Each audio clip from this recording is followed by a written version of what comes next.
Hola, soy Juan Francisco Martos. Esta es una nueva edición del ciclo de entrevistas de la Ley de Murphy. Hoy nos comunicamos con Ernesto Matos, economista de la Universidad de Buenos Aires y doctorando en Ciencias Económicas en la Universidad Nacional de La Matanza.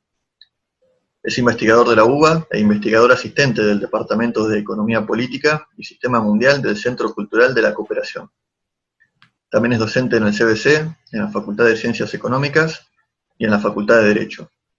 Ernesto, muchas gracias por recibirnos. No hay por qué, Juan. ¿Cómo andan? Estamos sin dudas ante circunstancias excepcionales. La pandemia nos pega al mismo tiempo que negociamos con los bonistas la reestructuración de la deuda, lo que nos prohíbe el ingreso a mercados financieros para tomar más dinero. Teniendo en cuenta esto, junto con una inflación anual de más del 50% y una moneda que no para de perder su valor, de devaluarse, ¿qué herramientas tiene el gobierno para enfrentar la pandemia y el parate en la economía que supone la cuarentena obligatoria? Bueno, hoy como está el mundo en líneas generales hay que tratar de comprenderlo, ¿no? Me parece que el punto trascendental del tomar deuda no es lo que está en discusión, sino tal vez las reglas que regulan la toma de deuda. Y que esto es parte también de lo que nos debemos nosotros como ciudadanos de derecho, es cómo se iba a pagar esto. Porque no tenemos muchas opciones. Los acreedores te pueden prestar, vos tenés que devolver. El tema es si tenés planificado cómo devolver. Y la única forma de devolver en una economía de la periferia como la Argentina es vía exportaciones, porque, a ver, la deuda se paga en dólares, no se paga en pesos argentinos. Claro. Entonces vos tenés que devolver cada dólar que pediste prestado con una tasa de interés. Sacar el dinero del sistema no redujo la inflación. O dicho de otra manera, contraer la emisión monetaria no redujo la inflación. Cosa que muchos economistas que todavía toman preceptos del siglo pasado creen que es solamente un problema monetario, digamos, ¿no? En la periferia es mucho más complejo que un problema monetario. En estos primeros tiempos sí se emitió dinero porque obviamente no hay forma de tomar deuda en el exterior. Desde el año 2017 la Argentina quedó fuera de los mercados. O sea, hace 3 años que la Argentina no le va a prestar nadie. Pues no le venía prestando 2018-2019 y nadie le iba a dar un préstamo en ese periodo, dado que estaba en recesión y dado que había entrado en un programa de emergencia del FMI. Las hiperinflaciones nunca fueron por emisión de dinero, sino que fueron más que nada por una combinación entre emitir dinero tal vez y obviamente el condicionante fundamental, que es que te quedaste sin reservas. Hoy la Argentina Claro. todavía tiene 46.000 millones de dólares en reserva y obviamente financiamiento del exterior de organismos internacionales para otras cuestiones que por ahí no son la urgencia de pagar los intereses y capital de la deuda. Es decir, que la emisión monetaria que está llevando a cabo el gobierno en este momento no supone un riesgo de una escalada de la inflación que finalmente termine en una hiperinflación. No necesariamente porque, mira, yo siempre lo damos en la clase de economía, es una teoría falaz, digamos, ¿no? Por eso digo, hay que ver los datos como para demostrar por el contrario. Si la causa de la inflación fue la emisión de dinero, tuvimos 4 años de contracción, la inflación más alta de los últimos 30 años. La verdad que ahí uno no encuentra. Para David Ricardo, los aumentos de precios tenían que ver más con una especulación en la última etapa que con un problema de producción.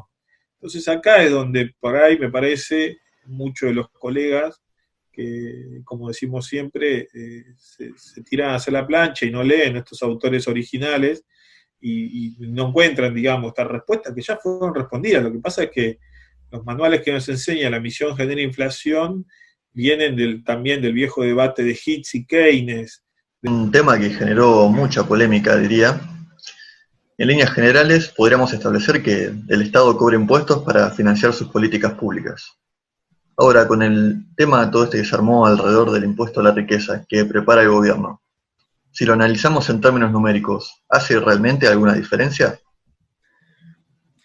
Y mirá, yo estuve sacando algunos números. El impuesto a la riqueza o por única vez se estaría, digamos, aplicando sobre las familias con una riqueza calculada en $1.000 millones.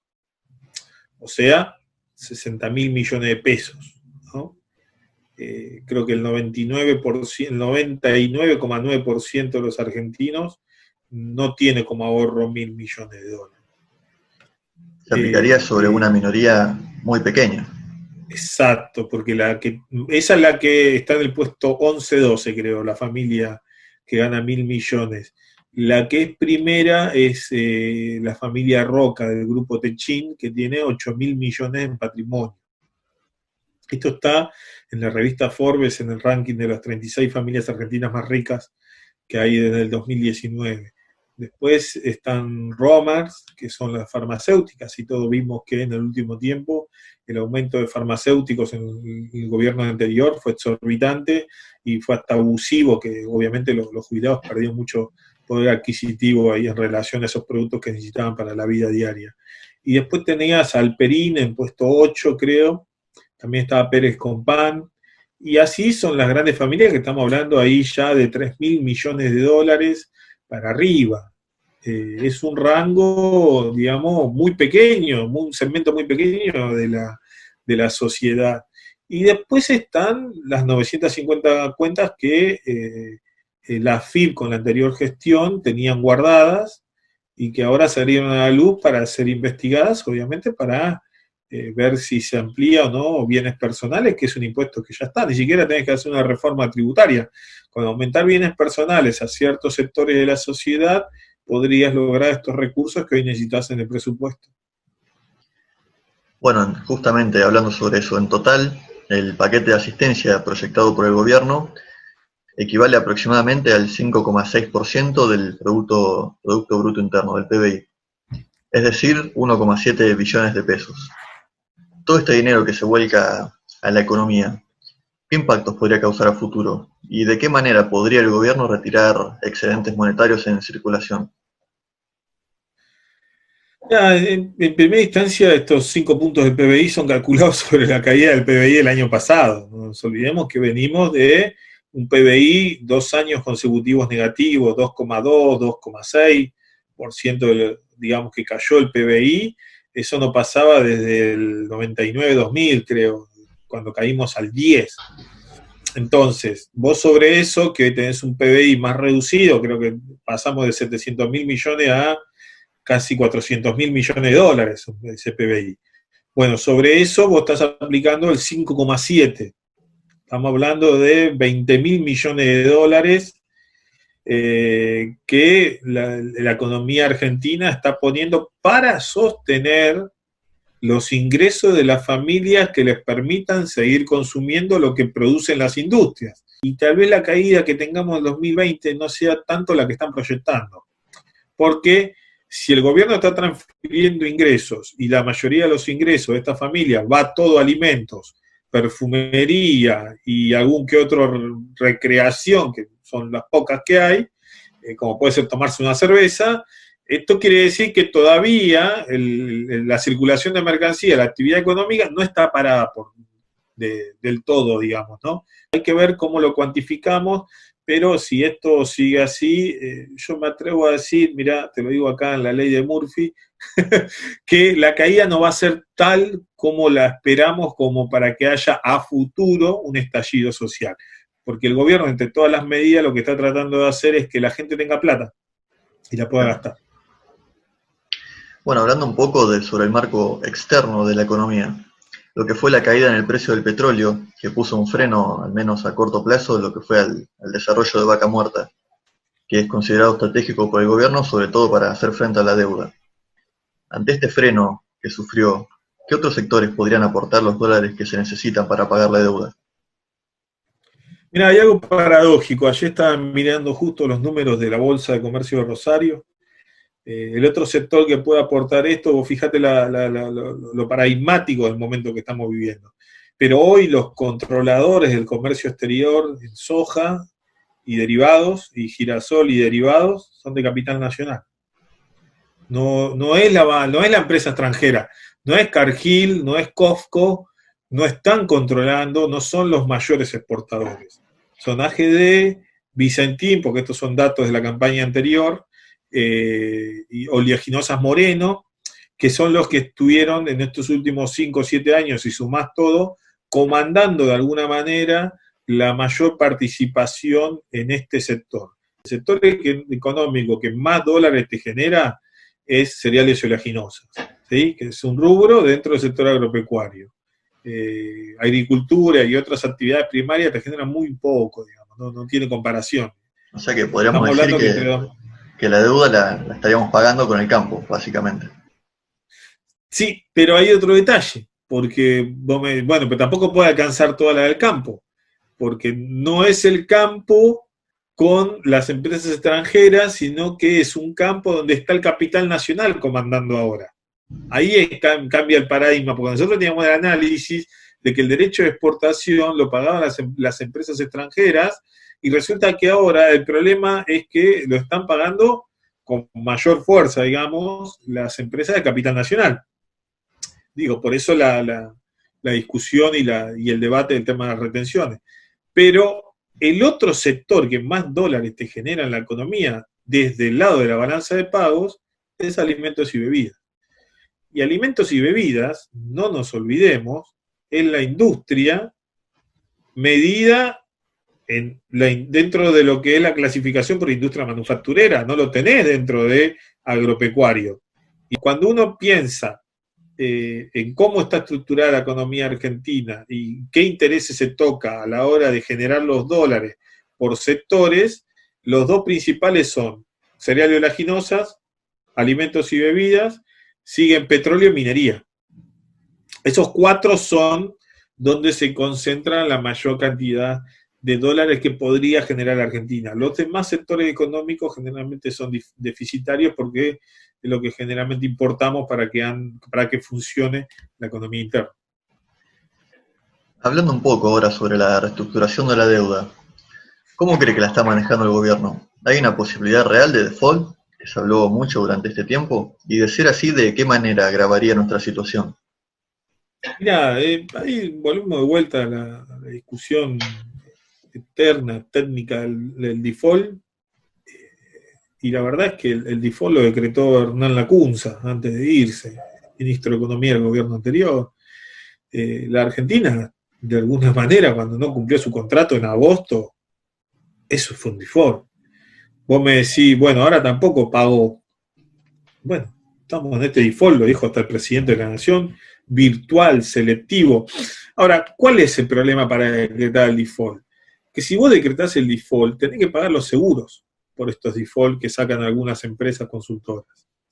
Y lo que hizo el grupo, y esto parece que es una noticia que circuló poco, pero el grupo de consultoras, Modi, Standard & Poor's, Fitch, lo que dijeron fue, la Argentina no está en default.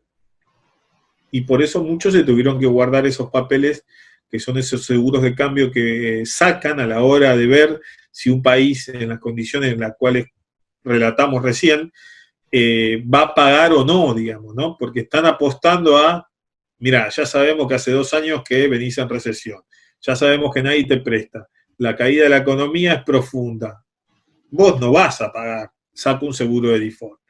Si se decreta el default, la empresa esa que compró el seguro gana plata.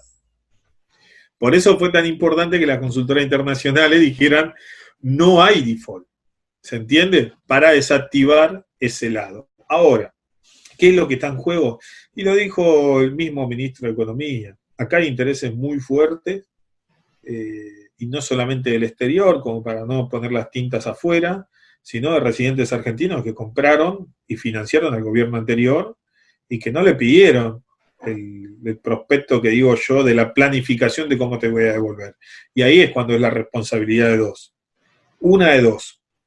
O vos sabías que no iban a pagar y lo ibas a demandar y lo ibas a mandar a un juicio en Nueva York, o realmente prestaste de buena fe, pero yo no creo que nadie apueste de buena fe más de 10 millones de dólares, más de 20 millones de dólares. Nadie hace plata de esa manera jugando de buena fe, digamos, ¿no? Esta es el gran enigma y situación de digamos, que algunos confunden con valor financiero, que creen que crea valor. Yo les quiero decir para todos los seguidores de esa corriente que Marx se estaría revolcando y es una mala interpretación de la definición o de la creación del valor. El valor lo crea el trabajo.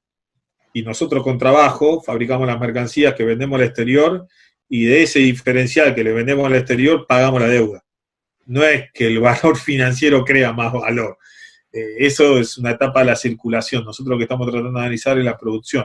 Y por eso, como esta producción ya venía muy complicada, es que la economía argentina estaba tratando de reordenar esto, pero teniendo en cuenta esto, digamos, ¿no? Que es, hay jugadores muy fuertes, son residentes argentinos, estaban apostando realmente a que la Argentina no pagara, cobrar seguro de default, en el caso de sus, digamos, aliados en el extranjero de alguna manera, y una vez que entrara en default, poder demandar en Nueva York. Ahora, esta reestructuración que te permite a vos, si vos lográs que el 88% de los bonos del 2005, creo que son, entren, se activa la cláusula de acción cooperativa.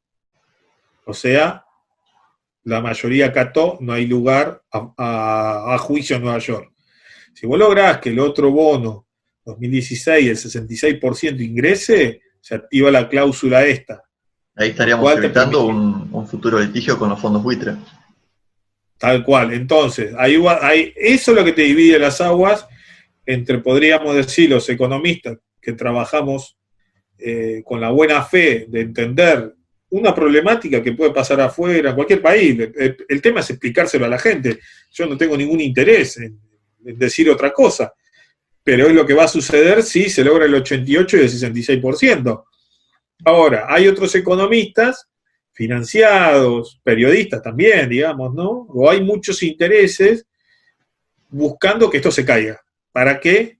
Para poder aplicar al famoso Juez Griesa II y entrar en una rueda de litigios al estilo que vivimos entre 2003 y 2015. Recién lo nombraste a Martín Guzmán.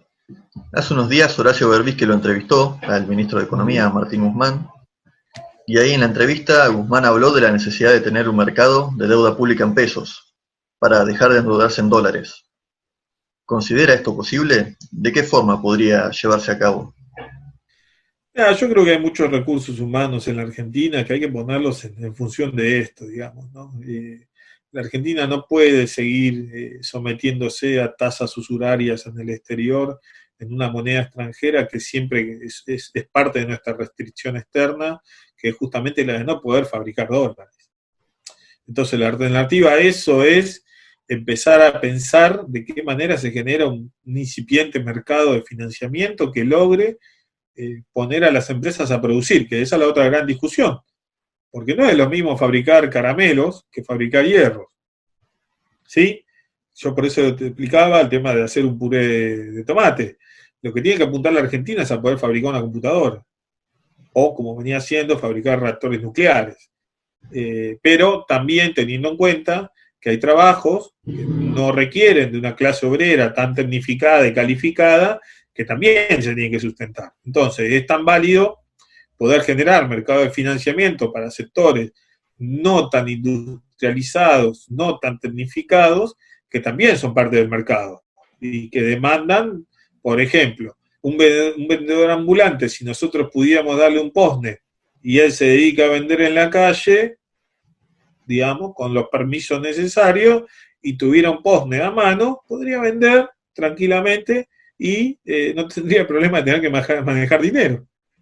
Claro. Digo, esto es, digamos, ordenar la economía, y me parece que el ministro lo que está tratando de proponerle a la sociedad es un poco eso, porque las soluciones con ajuste fueron del siglo XX de la Argentina, cuando los economistas venían de una sola formación, y esta nueva generación de economistas viene con una diversidad en la formación, una mejor preparación para el entendimiento de los problemas en un mundo más conectado y que ya sabemos que la evidencia empírica ha demostrado que preceptos como emisión genera inflación son de la época de Hume y que hoy no te explican nada.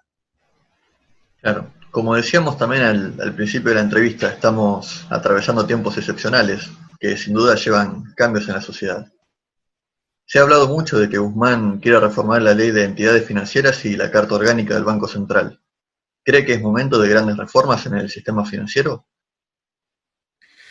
Mira, yo creo que, no, desconozco si lo van a hacer, pero digo, es un momento excepcional donde creo que todo lo que sea necesario para llevar adelante la posibilidad de salvar una vida más, se va a tener que hacer. Si no puede ocurrir lo que pasó con los bancos, con los jubilados otra vez. Los bancos prestan al 40 y reciben depósitos que pagan al 24. Ahí hay un diferencial que venimos, si uno quiere, baje los informes de bancos del Banco Central y va a ver la rentabilidad que tienen los bancos y que no se dé una solución rápida en un momento como este, solamente muestra los límites de un sistema financiero que tal vez es hora que esté más cercano a los intereses de la población que al solamente intercambio de dinero por un diferencial de tasa que logra entreprestar y recibir depósitos. Lo que sería enfocar las finanzas al mercado productivo y no al especulativo. Tal cual, sí, sí, sí. Es más, te digo que las diferencias comenzaron a surgir. La banca extranjera, por ejemplo, se pronunció de alguna manera en contra del impuesto a las riquezas y no dio apoyo en esta reestructuración. En cambio, la banca nacional dio apoyo en esta reestructuración y va a acompañar al gobierno, porque la banca nacional depende del mercado interno, digo, o sea, es su sujeto, digamos. En cambio, la banca extranjera tiene por clientes gente por ahí que no está muy interesada por ejemplo, en el desarrollo de la industria naval. El HSBC o el ISBC no nos va a prestar para hacer desarrollo o, digamos, reconstrucción de la industria naval como la teníamos. Vamos a tener que hacer con la banca pública, algún que otro banco privado nacional que se sume al proyecto, pero la banca extranjera no viene a desarrollar los países en la periferia y no se conoce historia donde, obviamente, reciente en América Latina, la banca extranjera haya jugado un fuerte rol en el desarrollo productivo, humano y social de un país en la América Latina. Recién hablamos del sistema financiero, pasando a lo que sería el sistema tributario. Quienes lo critican consideran que la presión impositiva es alta y que los impuestos son de baja calidad o ineficientes. Considerando también, por otro lado, el alto nivel de evasión fiscal, ¿es necesaria una reforma tributaria integral y no solo con parches? Bueno, ahí sí, la discusión de la reforma depende de la urgencia. Yo creo que hay una urgencia hoy y que los impuestos que están solamente hay que cambiarles el porcentaje de la alícuota. El gobierno anterior nos dejó una reducción de la alícuota de bienes personales. Bueno, cambiemos el porcentaje y segmentémoslo por niveles de ingreso, niveles de patrimonio, y ahí vamos a poder obtener los recursos que necesita hoy la Argentina en este contexto de crisis. Una reforma tributaria, y la verdad que con el nivel de informalidad, como bien decís vos, tenemos un 35-40% de informalidad. Y ahí me parece que la solución del gobierno es esto que te digo, que un mantero, como le dicen hoy, al trabajador que vende en la calle, pueda tener un POSNE y un permiso. Y que puede ir caminando y si tiene que vender, ya sabemos que cuánto vende por eso que está ofreciendo en la calle y que esos productos están registrados, obviamente, a través de la FIP. Claro. El problema ahí está en que te metes con los importadores. Y esa es un sector de la sociedad que aparece muy poco en la discusión porque justamente tiene intereses muy fuertes, y que mantiene y sostiene también, digamos, con otros sectores económicos este nivel de informalidad, que también ayuda a competir contra otras potencias las cuales tecnológicamente no podríamos competir.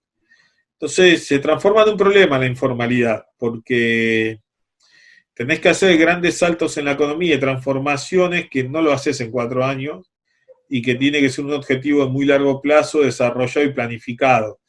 Y eso es un tema, porque justamente ya lo tuvimos de un cambio de un gobierno a otro, cómo cambió todo, ahora vuelve a cambiar, y bueno, eso también tal vez tengamos que discutirlo más digamos, profundamente, pero para hacer una comparación con el tema de si hay presión impositiva o no, te doy un ejemplo. En Europa se graban más los impuestos directos, como los bienes personales, y acá grabamos más a través del IVA, un impuesto indirecto.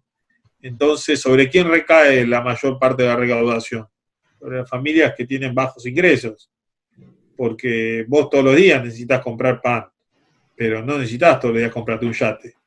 Entonces, ahí es donde la reforma impositiva tal vez puede esperar. Lo que se puede hacer es cambiar los porcentajes de alícuota y empezar a gravar y poner tal vez algún impuesto excepcional, pero porque una reforma también impositiva implicaría un largo debate que los sectores de oposición podrían utilizar para más adelante ganar tiempo en su oposición política, que a veces simplemente mera oposición y no tiene que ver con los intereses de los argentinos.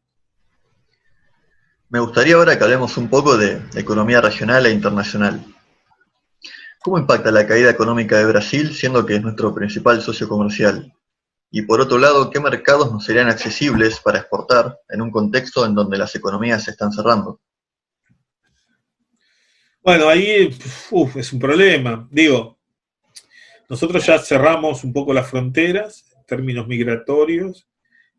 Bueno, los vuelos ya comenzaron digamos, dejaron de funcionar. Y lo que se está previendo a futuro es un turismo que es uno de los sectores más perjudicados en este sentido, un turismo regional. O sea, que ahora empieces a conocer el buen vino de Catamarca, el buen vino riojano, hay como esa suerte de mala prensa, pero Mendoza tiene muy buen vino, pero hay otras regiones de la Argentina que tienen un vino igual y hasta también le pelean el cabeza a cabeza a regiones como Cuyo, digamos. Entonces, ahí en ese esquema que se está pensando, me parece que el socio comercial principal nuestro ya no sería un destino vacacional fundamental, por estas medidas que vos tenés que tomar en términos de la pandemia, y teniendo en cuenta que, bueno, esta semana creo que fue, que en un día se murieron 400 personas en Brasil, el equivalente a 3 veces lo que se viene muriendo en la Argentina, las personas por esta pandemia. Yo creo que nadie va a querer ir a Brasil justamente a arriesgarse a tanto, me parece. Y la economía brasileña en particular se suma a la caída, pero como todos los países de la región. El tema acá es cómo es que parte de su PBI va a impactar o no en su andar cotidiano. Yo creo que por ahí Brasil no está tomando las medidas necesarias para resguardar a los sectores informales y obviamente a los adultos mayores, pensando en que tiene que asegurarles el ingreso, tiene que asegurarles la salud, y que eso hay que organizarlo de alguna manera, como hicieron todos los países, hasta Trump y Boris Johnson, digamos, decretaron una cuarentena. Lo que pasa es que después la fueron modificando según cada uno creyó conveniente, pero la cuarentena la decretaron. Y en este caso, me parece que Brasil lo está tomando el presidente, digamos, Bolsonaro, de una forma demasiado ligera, ante una realidad que ya vimos todos. Los únicos países que dieron respuesta concreta a esto y pudieron de alguna manera evitarse una catástrofe, te podría decir que la mayoría eran comunistas. Ni siquiera te estoy diciendo otra cosa. ¿Eso lo podemos atribuir a una economía más planificada que abierta o globalizada en algún punto? Y vos fíjate Vietnam. La reforma agraria de Vietnam puso en las manos del Estado la compra a las cooperativas de los alimentos. ¿Quién habla de la tragedia de Vietnam? No hay. ¿Por qué? Porque ya estaba este mecanismo que tenía como eje central las cooperativas y que el alimento llegaba a las familias. Entonces no es que ibas a tener imágenes de la gente en Vietnam buscando alimento, entrando a los lugares. No ocurrió. No ocurrió esto. Pero sí tuviste noticias de posibilidades de saqueos en España, saqueos en Italia. ¿Se entiende? Entonces, tal vez no porque tenga que ser comunista, sino porque hay una economía planificada. Eso es lo central acá. Me parece que lo que se está discutiendo en estos momentos es si ir a una economía al estilo Brasil, librecambista, desregulada, descentralizada, con poca injerencia en el gobierno central, o ir a una economía planificada, con regulaciones, y donde obviamente el gobierno tiene un protagonismo fundamental. Por eso cada medida que se toma en Argentina se toma con un sanitarista al lado. Por otra parte, para seguir más con el marco internacional, la tensión entre Estados Unidos y China ha crecido mucho, sobre todo en estos últimos años. ¿Qué tan factible es hoy un cambio en la hegemonía mundial en términos económicos? ¿Y tiene China la capacidad para asistir económicamente a un mundo post-pandemia? Mira, los números no dan. Las reservas en el mundo, más del 60% están en dólares. China es una moneda de rescate, eso sí, entró en la cesta del FMI, pero todavía no ha tenido el protagonismo que tuvo Estados Unidos en el siglo XX. Sí tiene los swap, con lo cual empezó a tener un poco más injerencia, sí tuvo expansión de sus empresas mixtas, digamos, ¿no? Hoy vemos el ISBC en cualquier lado y no nos extraña, es una empresa del comercio e industria de China. Entonces, ¿la banca para qué sirve? La banca sirve para financiar el traslado de mercancía lo más barato posible. ¿Qué se llevan de acá? Alimentos. Pero necesitan financiarse. Entonces, necesitan que haya una subsidiaria de su banca en los lugares estratégicos. China es, junto con Estados Unidos, las dos potencias en términos de PBI. Pero el tema es que China, como los países de potencia, llegan a un momento de su expansionismo que luchan por el libre comercio, o sea, que los demás países se abran mientras ellos mantienen cierta regulación, que tampoco es que no te la dejan negociar, porque te la dejan negociar y prefieren el nivel Estado-Estado. La diferencia está en que China esto lo está planificando a mucho mayor largo plazo que la especulación que le hace el mundo occidental. El mundo occidental siempre toma todo en una ética que está basada todavía en la ética del capitalismo, la ética protestante de Weber, y la ética asiática es una ética confuciana, digamos, ¿no? Del deber ser, del buen gobernante, de aquel que busca el resguardo para con sus pares, digamos, y que eso por eso requiere una planificación de muy largo plazo.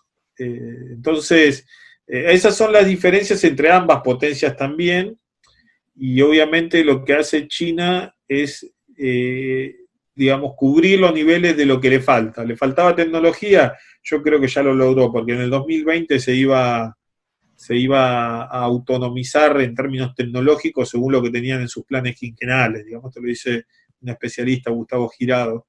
Entonces, una vez que consagre, lo que pasa es que esta pandemia por ahí frenó un poco este proceso, pero una vez que logre esa autonomía tecnológica, y podrá estar al mismo nivel que Rusia y obviamente que Estados Unidos, y la diferencia va a estar en que Estados Unidos puede tener a Gran Bretaña, puede tener a Europa, pero no es lo mismo la alianza Rusia, China e Irán, porque la Unión Europea es dependiente de Rusia, del gas ruso y también obviamente del petróleo del norte de África, donde también entra en conflicto de diversas índoles, donde Rusia está ganando más terreno y Gran Bretaña es una isla que hoy es un paraíso financiero.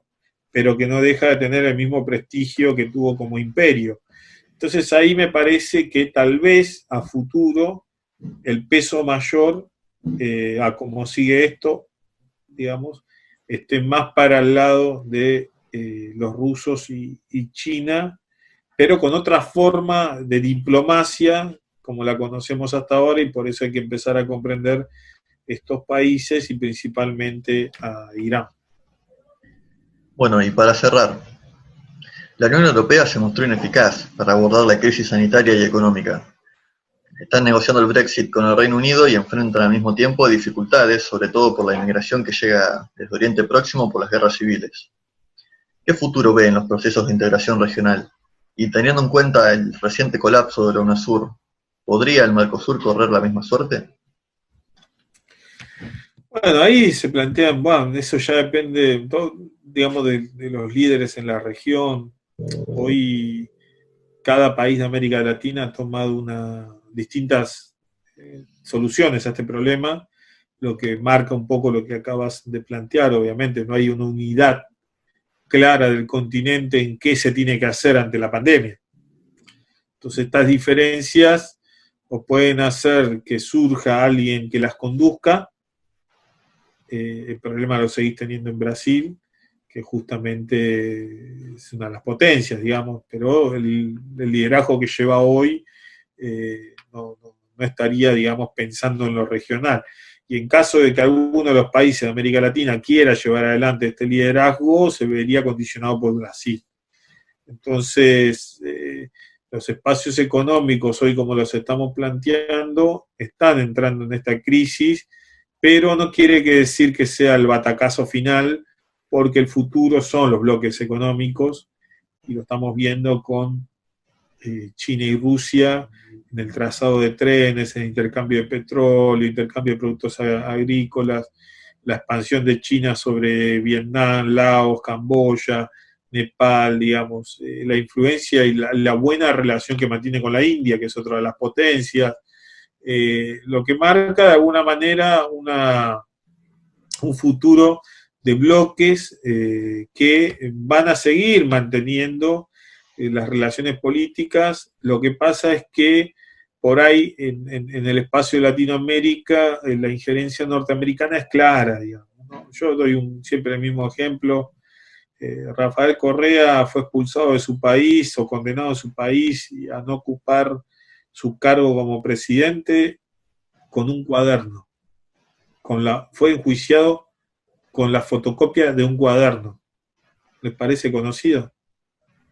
Bueno, en Bolivia también, digo, cosas parecidas suceden, digo, y mismo también ahora con lo que vimos que el juez Moro dio un paso al costado en Brasil, son situaciones que no se sostienen, digamos, en términos nacionales, sino que responden más a los intereses que tienen desde la Casa Blanca sobre su principal socio, que es hoy Brasil. En Venezuela también están tratando de buscar la manera de poner un cuaderno que diga la corrupción y con eso hacer un juicio.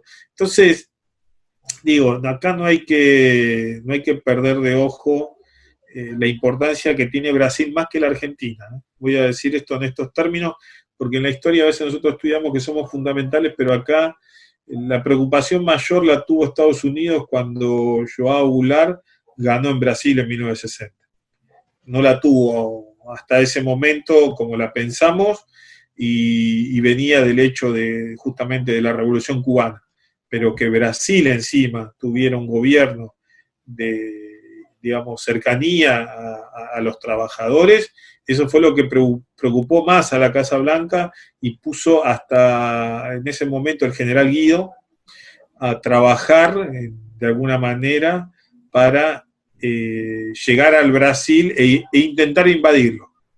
Esto está en de un historiador brasileño, Luis Bandeiras, que es un hegeliano marxista, digamos, historiador que se formó en Alemania, y que buscando los documentos de gobierno, de cada uno de los gobiernos, digamos, fue encontrando todo este tipo de hechos y los organizó para contar un poco la historia de Argentina, Brasil, Estados Unidos, y más que nada la historia de Brasil, y cómo tuvimos momentos de tensión donde la Argentina, por orden de Estados Unidos, por influencia, por llevar adelante la política de la Casa Blanca en la región, quiso y osó invadir el Brasil. Por eso les digo que lo que está en juego me parece que nos tiene que preocupar es justamente lo que está pasando en Brasil. Bueno, Ernesto, muchas gracias por habernos recibido y por haber sido parte de este ciclo de entrevistas que estamos realizando desde la ley de Murphy. En este contexto que estamos viviendo nos pareció particularmente importante profundizar en estos temas sobre economía. Te agradecemos el tiempo que nos dedicaste y también tus palabras. Si te gustó la entrevista, te invitamos a compartir en las redes sociales, la vamos a estar publicando en la brevedad. Nuestra idea es seguir difundiendo lo que estamos haciendo y mientras más gente participe, mejor. Te mandamos un saludo y te deseamos éxito en tus proyectos. Muchas gracias, hasta luego. Hasta luego.